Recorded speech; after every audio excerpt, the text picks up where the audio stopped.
Revelation chapter 12, verse 12. Therefore rejoice, ye heavens, and ye that dwell in them. Woe to the inhabitants of the earth and of the sea, for the devil is come down unto you, having great wrath, because he knoweth that he hath but a short time. First and foremost, I want to give all praise, honor, and glory unto Yahweh by Hashem, Yahweh Shai by Hashem, Rakah HaKodash.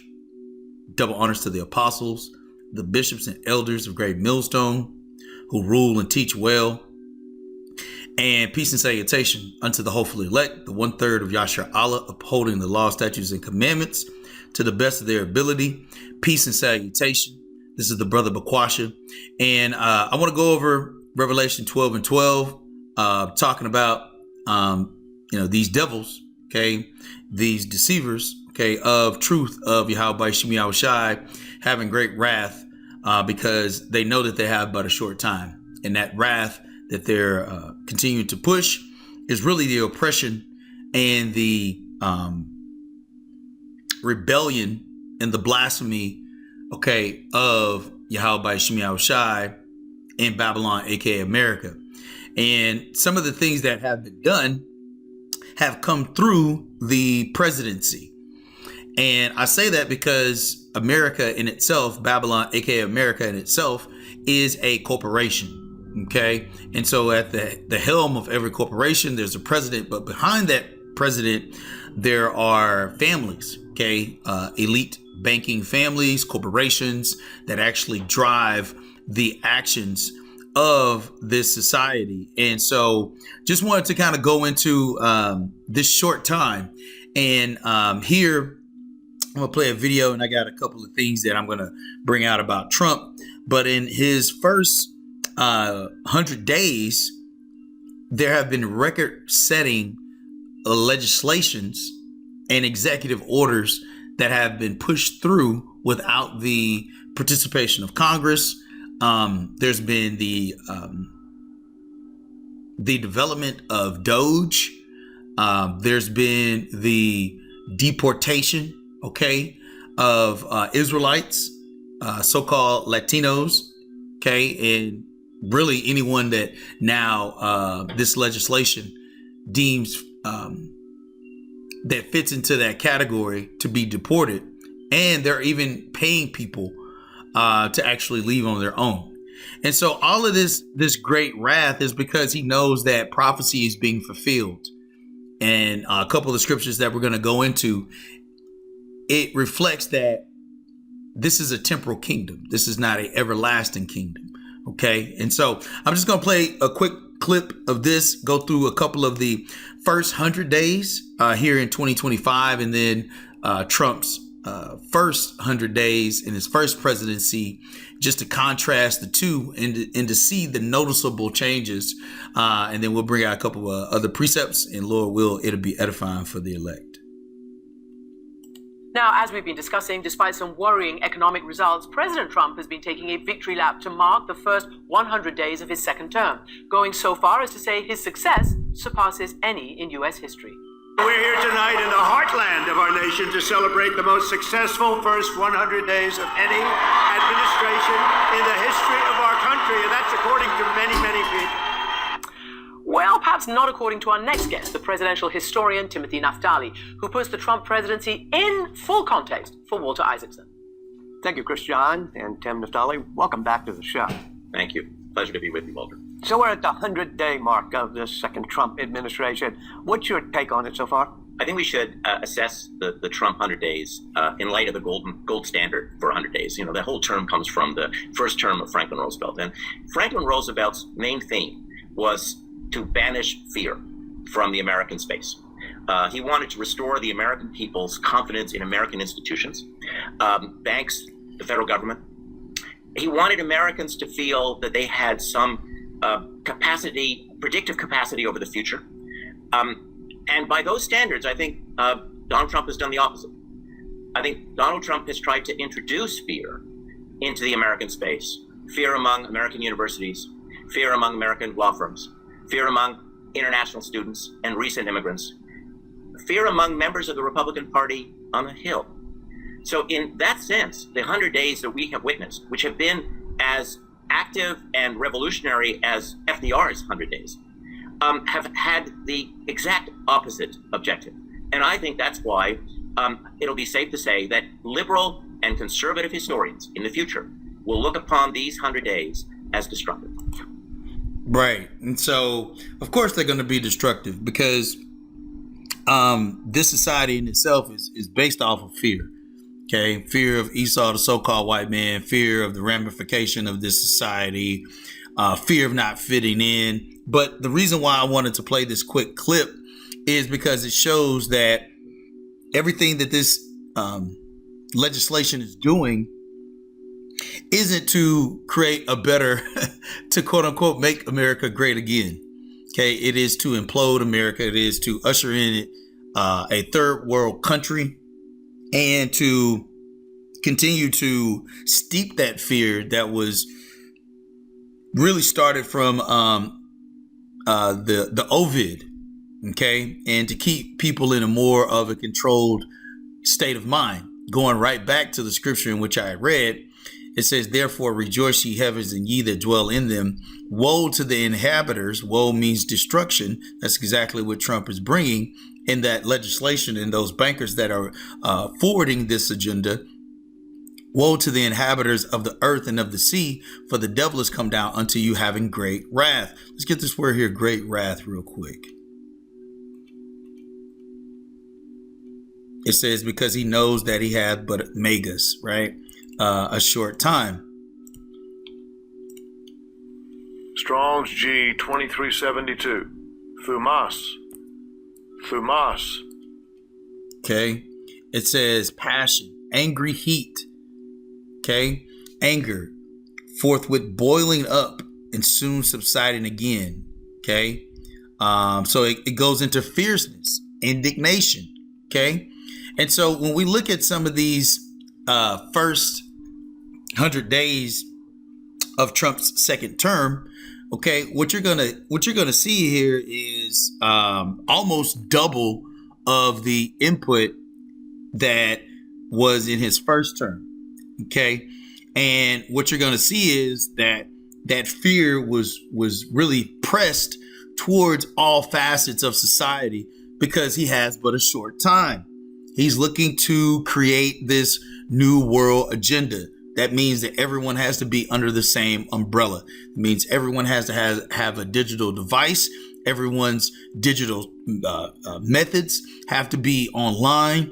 All of these cloud-based systems have to be up and operating and running. And it also means that people have to be as cattle, okay? They have to be led to the slaughter.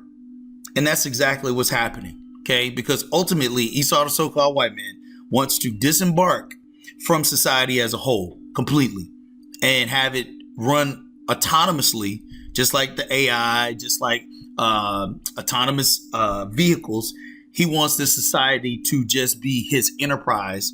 And he lives on a complete different scale of life. Just like you had guys like Jeffrey Epstein that have their own island and they don't move like everyone else moves. That is essentially the direction in which Esau, the so-called white man, is looking to head. And not only that, to eradicate the children of Israel. Those are the primary drivers for Esau, the so-called white man. Okay. So I'm just going to spotlight a couple of these executive orders. And like I said, just a handful of things that have happened in 100 days. And to think of the 100 days, think of it from the perspective of this is not just Trump.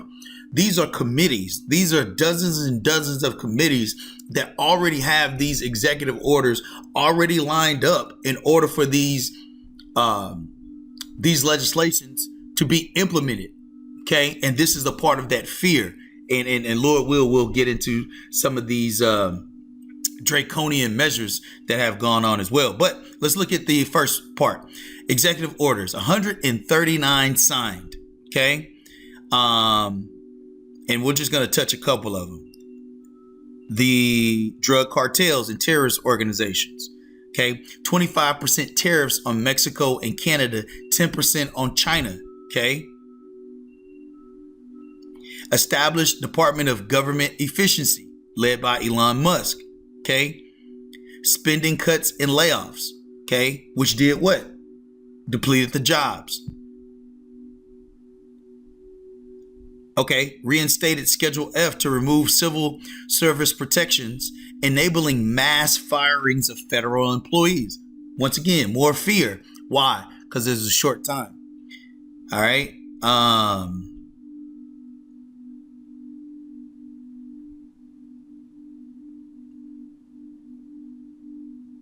And I'm just kind of reading through here a little bit. Yep. Promoted AI instruction, reform vocational education, and increased transparency on university foreign funding. Okay. Legislation, signed 5 bills. Okay. Immigration enforcement, right? Gave pardons. 1,500 pardons for people that were convicted on January 6th, 2021. So all of those people that attacked the Capitol, Trump gave pardons for. Okay.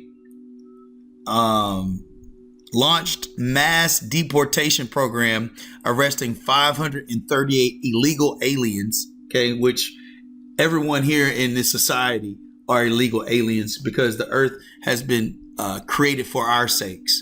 Okay. The rest of these other heathen nations are the illegal aliens, not our people. But just more proof that this is a corporation. Child predators, gang members. What else? Blocked asylum seekers via executive orders. Invoked Alien Enemies Act to deport 238 alleged Venezuelan gang members. Okay. Foreign policy. Feuded with NATO, questioned commitment to allies not meeting spending goals, threatened tariffs on Russia and Colombia to influence Ukraine war and trade, proposed taking over Gaza for development, condemned by world leaders, shifted tone on Russia-Ukraine war, criticizing Putin's strategy, engaged in trade war, angered allies like Japan, South Korea, and Taiwan. And all of this is in the first 100 days. All right. Justice Department actions. I think that, there's only 8 of these. Okay. It says fired prosecutors and FBI agents tied to January 6th investigations, installed loyalists. Okay. So the same people that attacked the Capitol, he actually fired the prosecutors and the FBI. Okay. This is no longer a republic. This is a dictatorship. Okay. To do what? To instill more fear. Why? Because he knows that he has but a short time. All right. Matter of fact, let's grab this. This is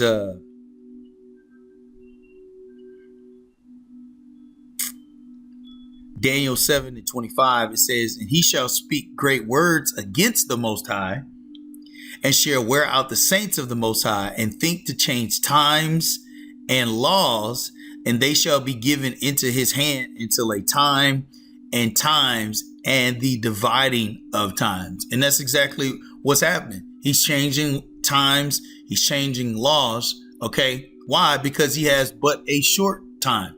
Okay. It says,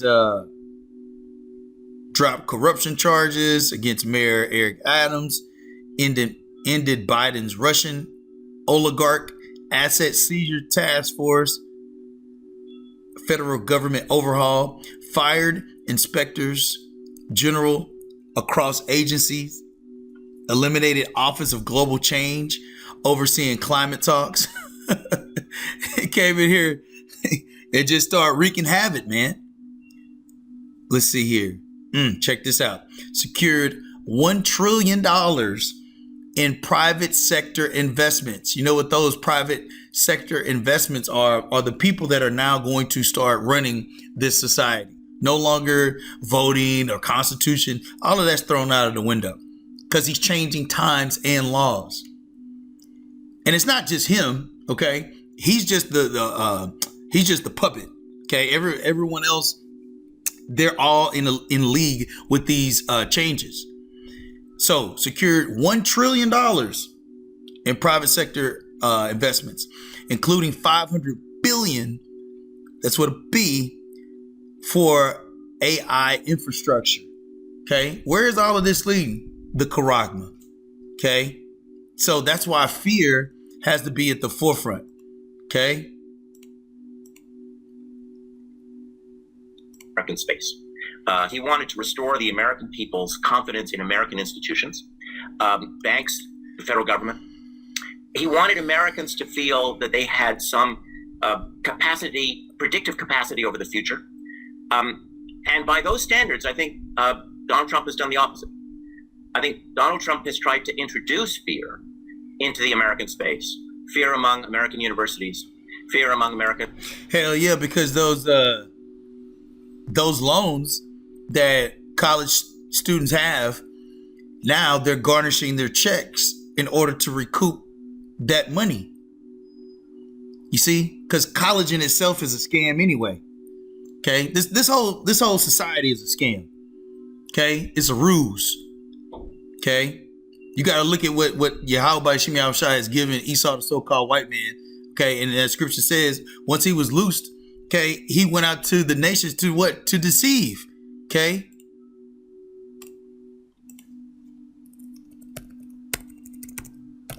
It said he will be loosed for a little season.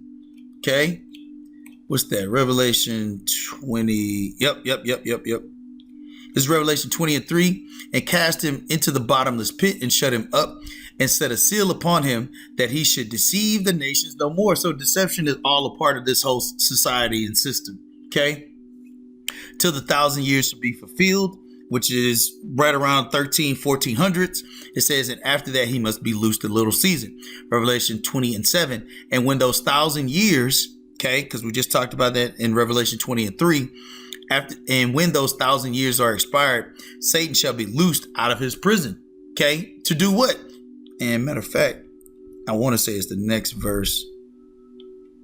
Yep, Khan. It says, and when the 1,000 years are expired, Satan shall be loosed out of his prison and shall go out to do what? Deceive the nations. And that's exactly what he's doing. So he's doing that in the form of what?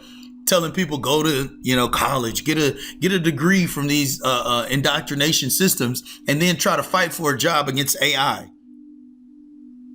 Or try to fight against a job with automation. Okay. See, all of this is now conjuring we'll use that word for now, but it's conjuring fear. Okay. And when people are afraid, okay, they're paralyzed. And when they're paralyzed, now they're looking for a solution, which we always talk about, the Hegelian dialectic, right? The problem, reaction, solution. Esau has created the problem. The problem is Babylon, aka America. The problem is Esau, the so-called white man. Okay. The reaction is people fear losing their jobs, fear losing their families, fear losing their income, right? And what's the solution for Esau and his system? To continue, but with everyone being implanted with a electronic device to now monitor them 24 hours a day. Okay, and make them permanent slaves.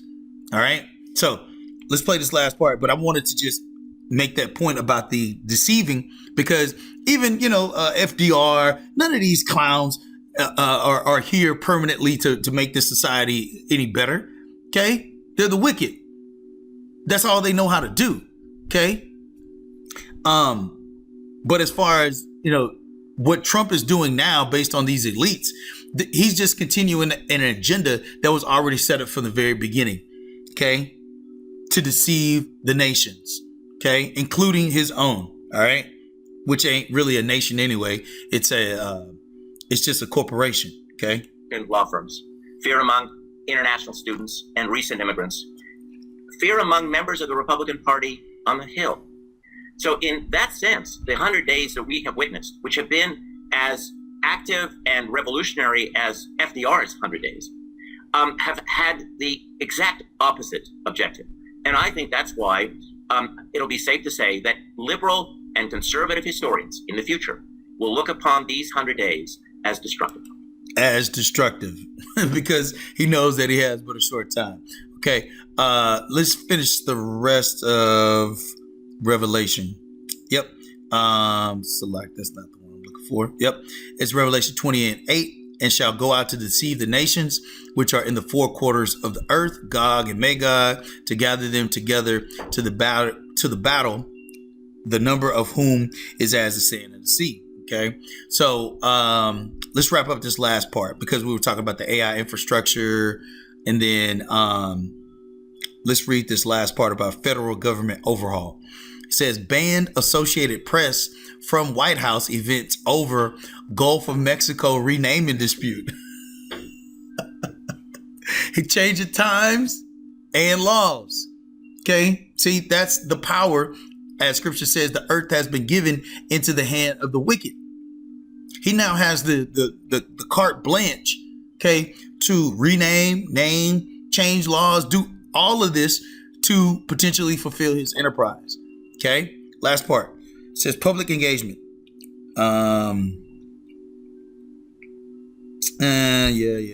Stuff like that is not as valid. So let's go back to 2017 and the executive orders. Okay, now I'm actually just going to read the summary here down here at the bottom, because the question I had posed to Grunk was, list all the actions by the POT US Trump in his second term, first 100 days, then compare them with the first 100 days of his first term as the POT US.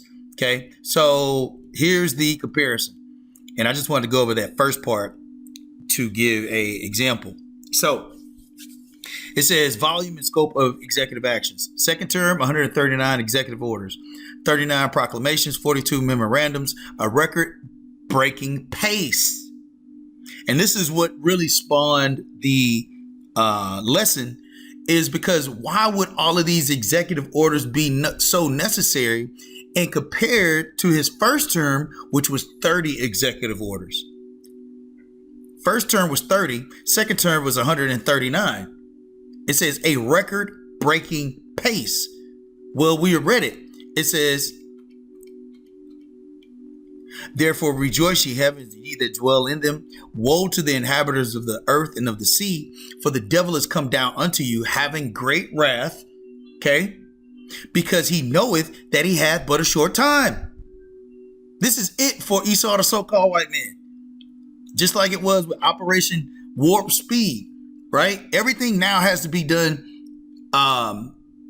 with a more accelerated pace. That's why the digital society is the next integration that Esau is looking to create, because he needs to get to that enterprise, because he knows Yahweh Shah is on his way back. Okay. So that was the reason why I wanted to do this lesson. When I read a record-breaking pace, I was like, why would there be the necessity of doing all of this in such a small window of time? Okay. It says far surpassing FDR's 99 in 1939, focused on immigration, tariffs, okay, federal overhaul, and reversing Biden's policies. First term, 30 executive orders, more restraint, but still aggressive for the time. Targeted Obama-era policies, immigration and trade. Comparison. Second term shows a dramatic escalation in volume and ambition. See? Leveraging lessons from the first term to act swiftly. Okay? Swift as the eagle. All right? It says while Republicans controlled Congress. All right? And matter of fact, let's just grab this real quick, because I had mentioned it earlier. But how does he do that? This is Revelation 13 and 11. It says, and I beheld another beast coming up out of the earth, and he had two horns like a lamb and spake as a dragon. So what does that go into? That goes into the plebeians, and it goes into the patricians. Okay. It says in early Rome, plebeians were the common people, while patricians were the wealthy aristocracy. What's that word? Aristocrat elite. Initially, only patricians held political and religious office, leading to a struggle for equality between the two classes known as the conflict of the orders. This conflict resulted in plebeians gaining political rights and eventually being able to hold high offices, even those previously reserved for patricians. Now, why do I bring that up with the draconian laws? Because ultimately, if you're not abiding by Esau's wicked system, the draconian laws is you're going to be put to death pursuant to Revelation 13 and 16 and 17, which we're going to get here in a second. It says the term draconian refers to extremely harsh or cruel laws. And for some, they could view the student debt as a cruel or harsh law, or deportation as a cruel or harsh law. It says, and while there's no direct connection to the patricians or plebeians in ancient Rome, the concept is relevant because the laws of the early republic, like the 12 tables, did include some provisions that were seen as severe or unfair to plebeians, such as the prohibition of marriage between patricians and plebeians. All right. So just wanted to dive into that real quick, because when you looked at all of these escalations and all of this ambition from the first term to the second term, it's really to destroy and to disintegrate the quote unquote United States of America. Okay. And he's going to do that by what? Deporting people, making people broke, increasing inflation, increasing taxes, increasing increasing the automation, and increasing the AI, and decreasing the jobs that are available. So now you have more and more people that have gone to these universities. Now they're broke. And then the people that actually work for the federal government, they're broke, right? And then the cost of goods has now escalated, which is creating more, really, like I said, this is just robbery. Okay. This is white collar crime 101. Just like it was 49-11. Okay. White collar crime. Okay. Through insurance, through fraud. Scriptures go into that, man. Let's grab one of those real quick. See, because let's grab this too. This is Daniel 8:25. And through his policy also he shall cause craft to prosper in his hand, and he shall magnify himself in his heart, and by peace shall destroy many.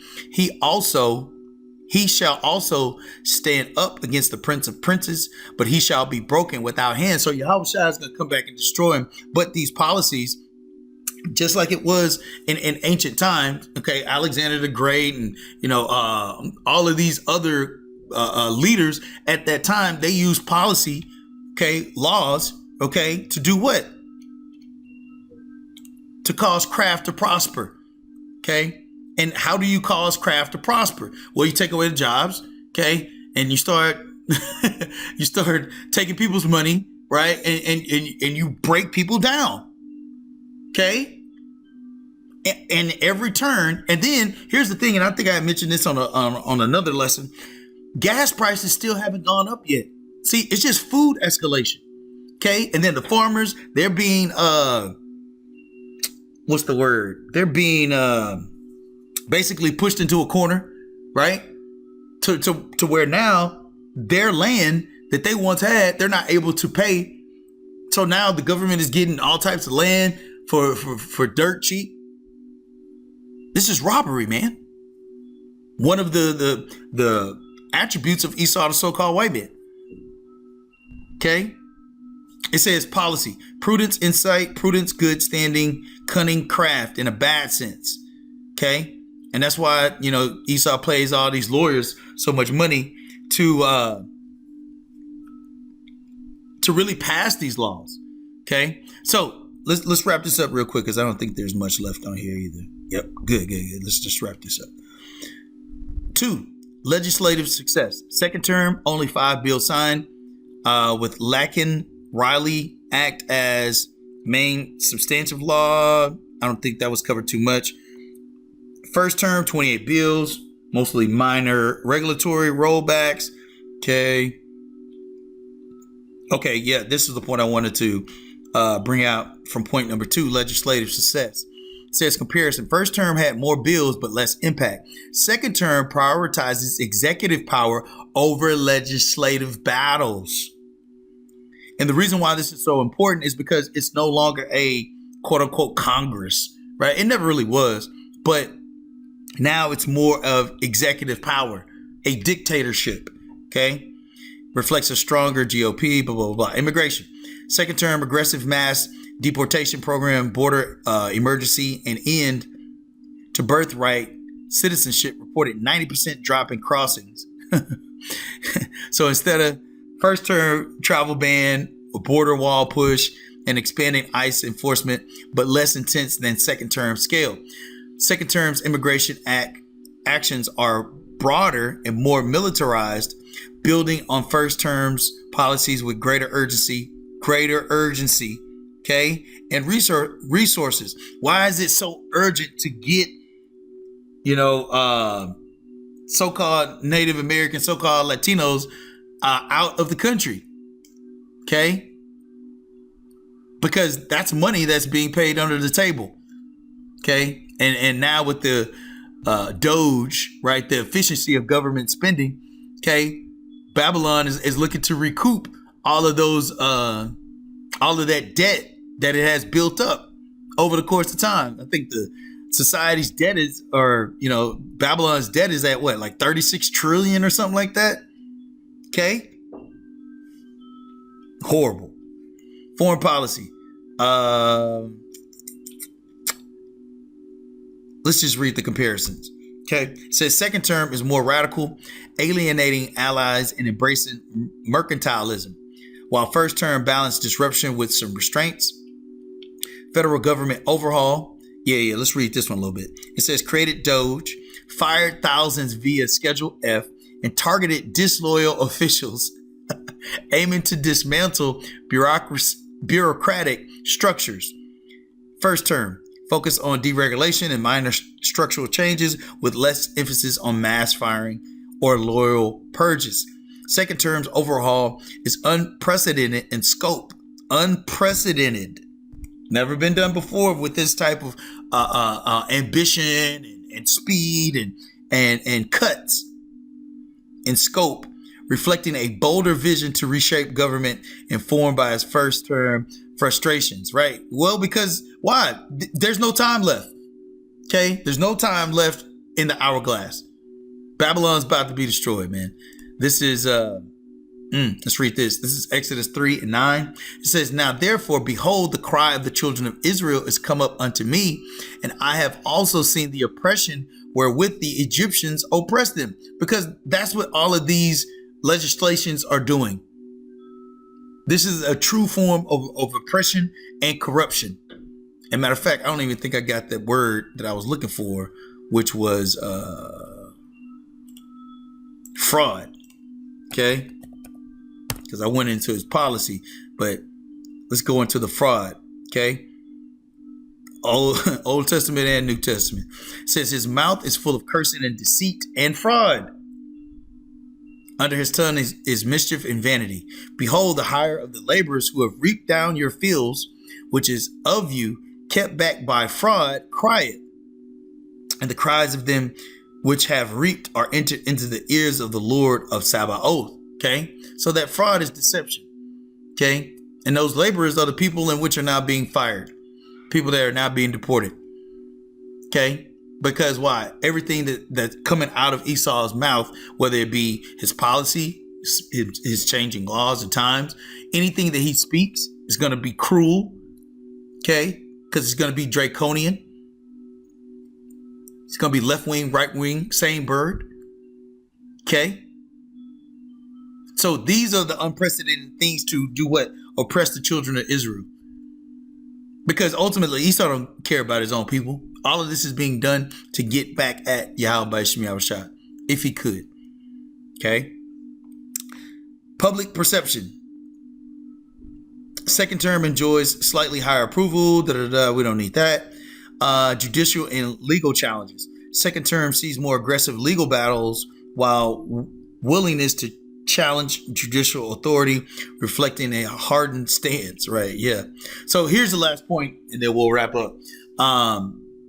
Trump's second term, first 100 days were marked by unprecedented flurry, okay, of executive actions. 139 versus 30 in the first term.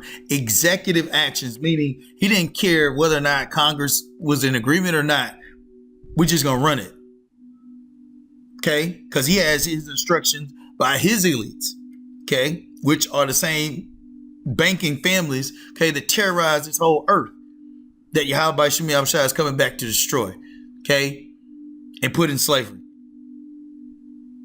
It says targeting immigration, tariffs, and government restructuring with the GOP trifecta, enabling bold moves. His first term was active, but constrained by inexperienced congressional gridlock and fewer executive orders. The second term reflects lessons learned with faster, short time, more radical policies through legal challenges and international backlash are more intense. Okay, so yeah, this is Job 5 and 12. He disappointed the devices of the crafty so that their hands cannot perform their enterprise. And that's exactly what Esau is looking to do. Perform his enterprise. But that these are all just measures of it. Okay? Destroying the society piece by piece, or dismantling. That's the word I was looking for earlier. Dismantling society piece by piece. Okay? Because let's look up this word here, enterprise, real quick.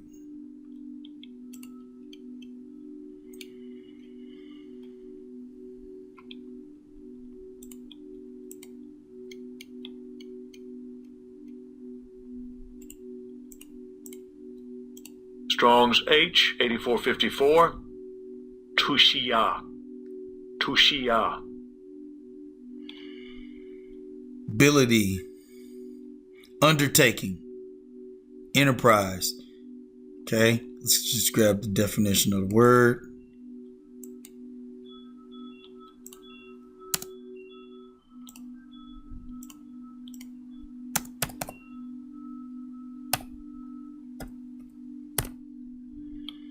A project or undertaking, typically one that is difficult or requires effort. You see, when society switched from the gold standard to cash, to credit cards, to now to the charagma, all of this has been a challenging effort to ultimately put the children of Israel back in captivity, to where Esau, the so-called white man, could play God and no longer have to worry about children being born, just like it was in ancient Egypt. You see, in ancient Egypt, Pharaoh was frightened because he thought that the children of Israel would become more in number and then team up with the enemies of Egypt and overtake them. Well, that's no different than today. Esau still has that same fear, because you have to always remember, Esau is a fugitive and a vagabond, and he knows it. He knows that at some given time, somebody's going to wake him up in the middle of his sleep, just like in the movie Goodbye, Uncle Tom, okay, and going to go to work. And that's going to be Yahweh Shai, and it's going to be the men of the Lord, okay? This is Revelation 14 and 5. Seeing his days are determined, the number of his months are with thee. Thou hast appointed his bounds that he cannot pass. So it's only a matter of time. Okay. There will not be a continuation of Trump's third, fourth term. Okay. Because all of this is going to be done away with. So really, that's all I wanted to cover in the spirit. I thought it was very interesting seeing the comparison between the first 100 days and just how accelerated the first from the second has been. Okay. And it just begged the question of like, why is there so much emphasis? Why is there 139 executive orders? It's that means that there at least had to be a new executive order, at least one of those twice a day, because it's only been 100 days. So you didn't sign an executive order at least one a day? That's a complete overhaul of the system. But that's why the scripture says he shall seek to change times and laws. Okay, because essentially he's trying to fulfill his enterprise, and that's an unworthy cause, because that will not happen. Okay, but the prophets of the Lord out here to let people know through the spirit of Yahweh Shem Yahushua, man, this place is done. Yahushua is on the way. Okay, and Lord will be delivering us very soon. So until next time, Lord will, this lesson was edifying for the elect. Until next time, Shalom.